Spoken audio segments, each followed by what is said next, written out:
as the All Share Index is up marginally in early trade. As we speak to Victor Ogiemwonyi, CEO, Partnership Investment Company, to review the Nigerian equities markets ahead of the MPC decision later today. Thank you so much, Victor, for joining us.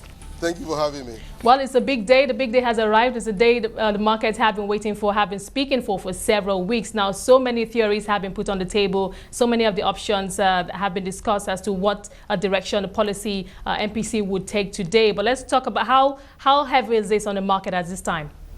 It's heavy because the market is waiting to hear what happens, because the decision will greatly influence what happens in the economy.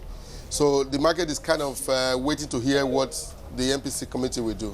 Now, of course, different aspects of the economy will be considered, key macroeconomic indicators, inflation, the naira, forex reserves. But for the markets, particularly the equities markets, what do you think is the biggest concern? What is the market expecting the policymakers direction to go?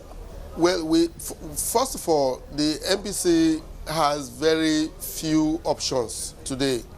The naira has been under pressure for some time. And we believe that if a decision is made and everybody knows what the decision is, then people can then take positions. Right now, people are not sure what is going to happen. And you know, the markets don't like uncertainty. What we are saying, we believe that a clear understanding of where CBN is going to be, the MPC decision is going to be, will help investors make their decisions. Because there are those who are waiting to see if they can get into the market. There are those who are waiting who wants to get out. Let us see what the decision will be.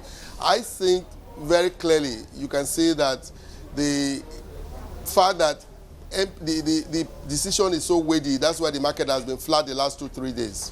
Okay, Victor, well, keep our fingers crossed on that. We'll be monitoring this decision coming out in about 2 hours or so. Well, let's talk about two earnings that came out, the latest earnings from the market, the GSK, GlaxoSmithKline, and of course, Champion Breweries. Looking at Champion Breweries figures, not looking good at all. We saw revenue, though up 25%, but of course, still at a loss, 1.1 billion for the year. Let's focus on the facts behind the figures. We know that this company is on a recovery path. Let's talk about your thoughts on that.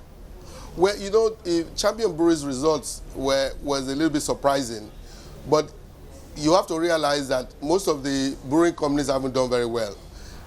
Guinness reports wasn't good. MBL was just follow through on that, and now Champions. We believe that the reduced ability in disposable income in the consumer's hands is affecting a lot of things, and I also believe that these losses are resulting from write-offs that Champion wants to engage in terms of what they've just sold the last few months to Heineken.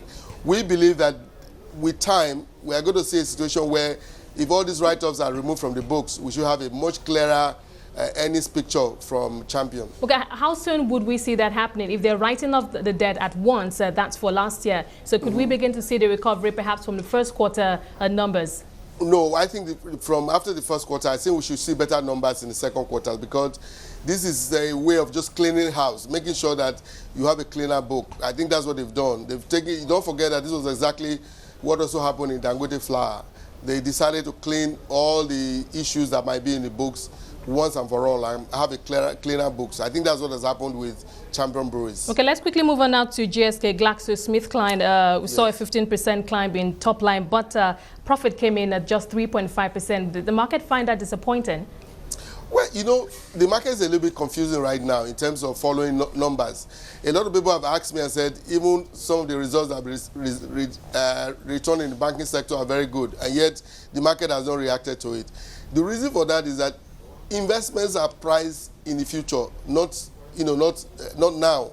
If there are so many uncertainties in the market, everybody else is not able to make good decisions. The uncertainty is not good for the market. So I think the uncertainty is what is affecting everything. The results are not, they are exciting in the sense that 15% growth in the top line is good, but 3.5% return is not terribly fantastic. But the market is neutral to these results because there are too many uncertainties in the market. And until all these uncertainties are cleared up, the market is not going to go anywhere. Don't forget that today, the market is actually, priced at 13 times, which is, P ratio at 13 compared to 33 in 2009 is a very huge discount. So we need to be looking at things, clearly. We are not seeing very clear you cannot look to the future very clearly, and that's the problem. Do you think it's because of the whole stuff, the factors, the headwinds that the market has experienced since the first quarter, all, of course, coming mostly from both the fiscal and the monetary You are very authorities? right. You are very right. People are still worried about that. They are worried about the political stability. They are worried about the national conference outcomes. They are worried about the run on the Naira. They are worried about so many things. And these are all uncertainties. And uncertainties does not allow investors to price anything very well. So as these uncertainties are cleared up, things will be better. Now, Victor, still talking about on the earnings front, I understand that the companies are listed have until the end of the month to file in their reports. I mean, we're just a few days to the end of March. So are we going to see a raft of earnings coming in all at once and perhaps after the MPC decision? I think that's what's going to happen. And then don't forget that now the stock exchange is very keen to ensure that people, come up with their earnings report very quickly. And the exporter allows them to do that. So I'm sure that we can expect that to happen rapidly within the next week. Now, Victor, as a market player yourself, what's your biggest concern for this market? My biggest concern is continued exit of foreign investors at the rate that they are doing it now. I believe that gradually the local investors are coming in, but don't forget that liquidity in the space is very, very tight. There's not enough liquidity to actually, for disposable income, is not there for people to pursue investment goals very quickly. Okay, so what would be the best scenario for the market in terms of the MPC outcome? I am hoping that for now they will leave they will not adjust the foreign exchange position. If they are going to adjust interest rates, they will adjust it by 1% because that would be good for liquidity retention. You mean taking it from 12% to 13%? That's right. That's all I expect. Anything more than that has several implications that we may not be able to determine right now. Now, I've spoken to a couple of stockbrokers, and they say that, yes, they know that many foreign investors are not participating at the market. They're sitting on the fence waiting for this outcome. But they also say that they've seen a larger participation by the local investors. But, of course, there's also the concern that that might not be enough to support the market, at least going forward. Do you share that sentiment also? I agree with that. I agree with that sentiment. There is a need to ensure that we'll do this very gradually. If we do it simultaneously, there might be a double whammy if we have a foreign exchange devalued as well as raise interest rates. That might not be the best thing. We also hope that the government's sterilization of the CCR continuing might also be another route that they might want to take, taking it from 75 to 100%. But that in itself will also have some kind of effect on liquidity. Now, talking about effect, let's talk about bank stocks. So were they perhaps in the line of fire, as it were, of course, as a direct impact for whatever decision is taken at today's MPC meeting. Now, going forward, your thoughts on how this is going to play out for the bank stocks? Are they going to remain as attractive, even though right now valuations are said to be still, very good? But going forward, would investors still be attracted to these stocks? Yes, as you will notice, I've always voted with the banks. I've always said that the banking in Nigeria is still very rudimentary. There's a lot of growth. We have seen that in the numbers reported by Zenith and GTB.